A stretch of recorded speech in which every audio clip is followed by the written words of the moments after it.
बेटा मैंने आपसे क्या बोला है, मैंने बोला है कि आपको जल्दी से जल्दी खत्म करना है अपना बिजनेस स्टडी। और बिजनेस स्टडी में जो एक बहुत इंपॉर्टेंट चीज है वो है case studies. Case study basically क्या है, बहुत सारे बच्चों को प्रॉब्लम आती है, उन बच्चों को भी प्रॉब्लम आती है जो बहुत ही एक्स्ट्रा ऑर्डिनरी हैं पढ़ाई में। तो मैंने जैसा आपको कहा था आपका पहला टारगेट बीएसटी में कंज्यूमर प्रोटेक्शन होना चाहिए, तो मैं कंज्यूमर प्रोटेक्शन एक्ट की केस स्टडी से ही वापस बिगिन कर रहा हूं। तो देखो बेटा, पहली जो हमारी केस स्टडी है, मैं बिल्कुल टाइम वेस्ट करने के मूड में नहीं हूं, इसलिए बाकी की बातें अपन बाद में करेंगे एग्जाम के बाद। पहले अपन बेसिकली केस स्टडी देखते हैं कंज्यूमर प्रोटेक्शन एक्ट से। देखो बेटा, यहाँ केस स्टडी का क्या है, हमें कंटेंट समझना बहुत जरूरी है। अगर हमें कंटेंट समझ में आ गया तो हमें सब कुछ समझ में आ गया। ये क्या बोल रहा है यहाँ पे, देखिए, olive and BECIL is a company involve in the manufacture of pasta and pizza sauces. एक कंपनी है जो पास्ता और पिज्जा सॉसेस बना रही है। तो CEO of Olive Basil invited suggestion from various team had to help reduce, मतलब cost कम से कम हो जाए, जितना कम कॉस्ट होता है उतना ज्यादा रेवेन्यू होता है। और ऑब्वियस सी बात है, हर सीईओ की रिस्पॉन्सिबिलिटी है प्रॉफिट मैनेजमेंट करना, ठीक है, प्रॉफिट मैक्सिमाइज करना, तो वो करेगा। प्रोडक्शन मैनेजर ने बोला कि हम वेंडर ही बदल देते हैं, हम वेंडर ही बदल देते हैं, ठीक है।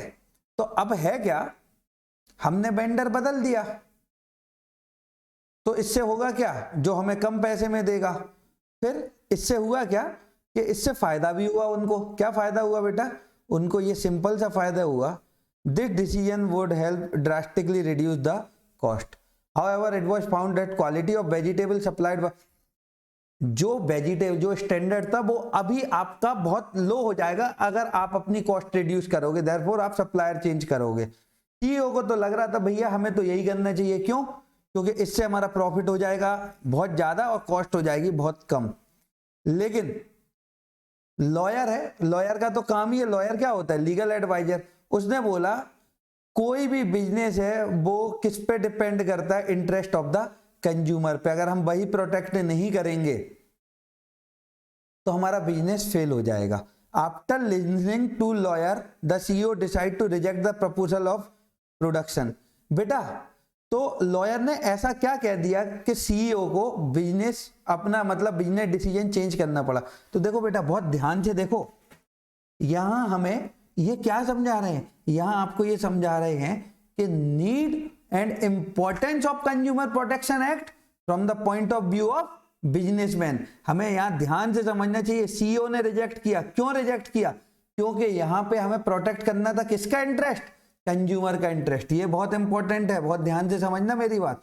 तो हमें आंसर देखना है, आंसर क्या है, जो हमने अपने बुक में नॉर्मली पढ़ा था, किसका, बेसिकली हमने नॉर्मली अपनी बुक में क्या पढ़ा था कि बिजनेस की कुछ रिस्पॉन्सिबिलिटी है। क्या क्या है, अगर कंज्यूमर सेटिस्फाइड होगा तो ही वो दोबारा आएगा आपके पास, वरना वो दोबारा आने वाला नहीं है। सीधी सी बात है, आज अगर आप खराब सामान दोगे तो कोई दोबारा आएगा आपके पास, कोई आने वाला नहीं है। बेटा, फिर बिजनेसमैन क्या करते हैं, सोसाइटी के रिसोर्सेज को यूज करते हैं, और अगर सोसाइटी को वो कहीं ना कहीं नुकसान पहुंचाएंगे तो क्या होगा, सोसाइटी हार्म होगी। मतलब अगर लो क्वालिटी के प्रोडक्ट हम सप्लाई कर रहे हैं तो लोगों की हेल्थ से कंप्रोमाइज होगा कि नहीं होगा, तो हम सोसाइटी के रिसोर्सेज को हार्म पहुंचा रहे हैं कि नहीं। फिर अगला, कंज्यूमर क्या है, कंज्यूमर ही स्टेक होल्डर होते हैं बिजनेस के। आज बहुत बड़े बड़े बिजनेसमैन हैं, कुछ बिजनेसमैन बहुत डाउन टू अर्थ होते हैं, कुछ होते हैं बहुत घमंडी। बेसिकली क्या होगा, जिस दिन कस्टमर या कह सकते हैं कंज्यूमर का दिमाग खिसकेगा, वो क्या होगा, जिस दिन उन्होंने अपनी ब्रांड लॉयल्टी चेंज कर दी, वो बिजनेसमैन कहाँ जाएंगे, नीचे। तो आप ये मत सोचो आपका ब्रांड बन गया और आप कैसा भी प्रोडक्ट सप्लाई कर लोगे कंज्यूमर लेंगे, नहीं। कंज्यूमर ही किंग होता है, कंज्यूमर ही राजा होता है। फिर दूसरी बात बेटा, कंज्यूमर का इंटरेस्ट किस में है, अच्छा प्रोडक्ट कम से कम प्राइस में, हेल्दी प्रोडक्ट। अगर उनको एक्सप्लॉइट किया जा रहा है तो कहीं ना कहीं वो आपके पास रिपीट नहीं होंगे, और नुकसान किसका होगा, बिजनेसमैन का। अल्टीमेटली यहाँ पे सीईओ एक बार तो प्रॉफिट कमा लेगा, वन टाइम प्रॉफिट तो उसको हो जाएगा, पर बाद में होगा क्या, उसके एग्जिस्टिंग कस्टमर खत्म हो जाएंगे और बिजनेस क्लोजिंग पे आ जाएगा।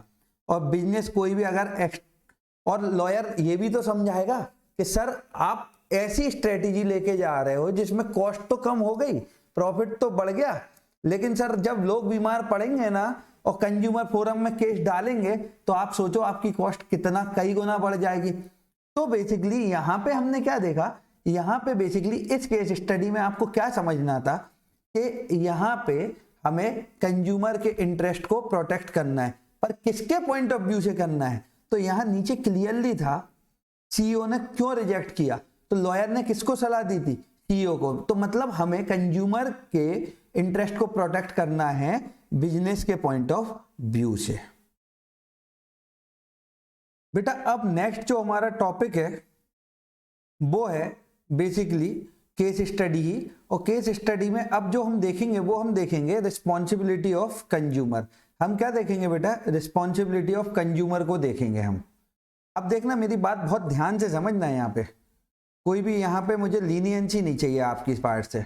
तो मयंक ने परचेस किया पैक ऑफ चॉकलेट, एक रेनाउंड ब्रांड का परचेस किया हिज डॉटर से। After consuming the chocolate his daughter fell sick, daughter sick हो गई। अब उसने डिस्ट्रिक्ट फोरम में रेनाउंड ब्रांड के अगेंस्ट केस फाइल कर दिया। तो he lost the case because of a mistake that he could not provide proof of purchase.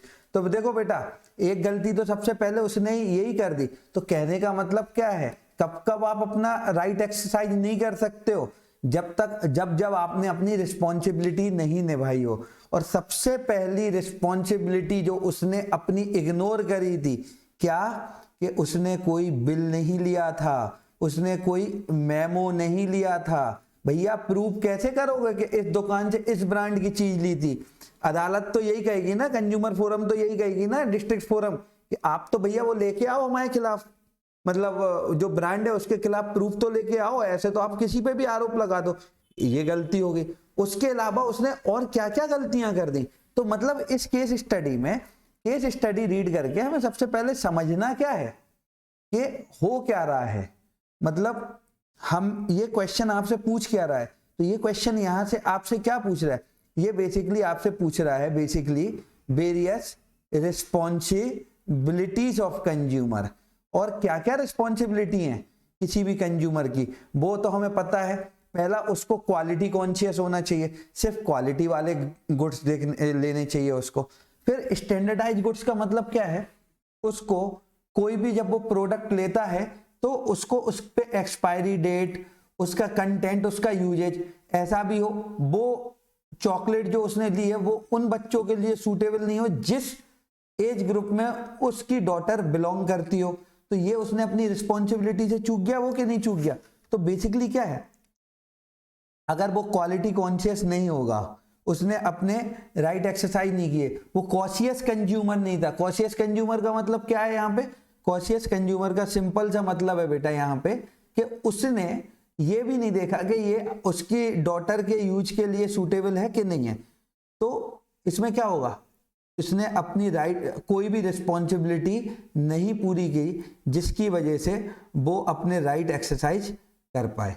तो यहाँ देखो, be aware about various goods and service available in market, और उसको पता भी तो होना चाहिए ये सही भी है या नहीं है। ब्रांड बहुत अच्छा है लेकिन ब्रांड सही है, ब्रांड के अंदर का कंटेंट सही है या नहीं, स्टैंडर्डाइज गुड्स था या नहीं था। ठीक है, फूड प्रोडक्ट में स्पेशली देखना चाहिए, जैसे कि क्या रिस्क एसोसिएटेड हैं, छोटे बच्चों के लिए वो था कि नहीं था, उसने लेवल सही से पढ़ा था या नहीं पढ़ा था। जैसे एक्सपायरी डेट तो नहीं हो गया, मतलब नेट वेट, अगर एक बच्चे को सिर्फ 25 ग्राम की चॉकलेट कंज्यूम करनी है और वो 100 ग्राम की थी वो पूरी खा गई तो वो तो बीमार पड़ेगी ना। अगला है वो है तो फेयर डील मिल रही है कि नहीं, आप खुद ऑनेस्ट थे कि नहीं, आपने पैसे चुकाए पूरी तरीके के नहीं चुकाए, है ना, आप उन लोगों से तो नहीं खरीद रहे हो जो ब्लैक मार्केटिंग में इन्वॉल्व हो। फिर अगला क्या था, उसे कंज्यूमर फोरम में एप्लीकेशन फाइल करनी चाहिए थी। अमाउंट एक तो यहाँ पे और एक रिस्पॉन्सिबिलिटी क्या थी, एक तो अमाउंट बहुत स्मॉल था, ऊपर से वो बिल्कुल कॉशियस नहीं था। जो बंदा खुद कैश मेमो लेना भूल गया तो हम तो ये कह सकते हैं ना वो अनकॉन्शियस कंज्यूमर था। तो बेसिकली सर केस स्टडी में समझाने का मतलब क्या है, आपको क्वेश्चन पढ़ के पहले ये समझना है कि क्वेश्चन की डिमांड क्या है। जैसे हमने इस केस में समझा था कि यहां पे एक कंपनी बेसिकली अपनी कॉस्ट रिड्यूस करने का सोच रही है, तो उसके क्या पॉजिटिव इंपैक्ट होंगे या नेगेटिव इंपैक्ट होंगे, और लॉयर ने इंटरफेयर किया है तो मतलब नेगेटिव इंपैक्ट होंगे। तो इसका सीधा फर्क किस पे पड़ेगा, बिजनेस पे पड़ेगा। तो हमें क्या देखना था इसमें, importance of consumer protection from point of view of business. फिर अगला हमने क्या देखा, रिस्पॉन्सिबिलिटी ऑफ कंज्यूमर। बेटा कंज्यूमर के पास राइट है कि वो अपना रिड्रेसल करवा सकता है, अपना ग्रीवेंस रजिस्टर्ड कर सकता है, लेकिन करेगा कब, जब उसने रिस्पॉन्सिबिलिटी निभाई होंगी। तो हमें किसके, बेटा अगर आपको केस स्टडी समझ में आ गई कि ये किससे रिलेटेड है तो आंसर तो आप ऑटोमेटिकली लिख के आ जाओगे। तो बस अब हम नेक्स्ट चैप्टर में बेसिकली 1 या 2 ही केस स्टडी आपको करवाऊंगा, बाकी आप लोगों को खुद से करनी है।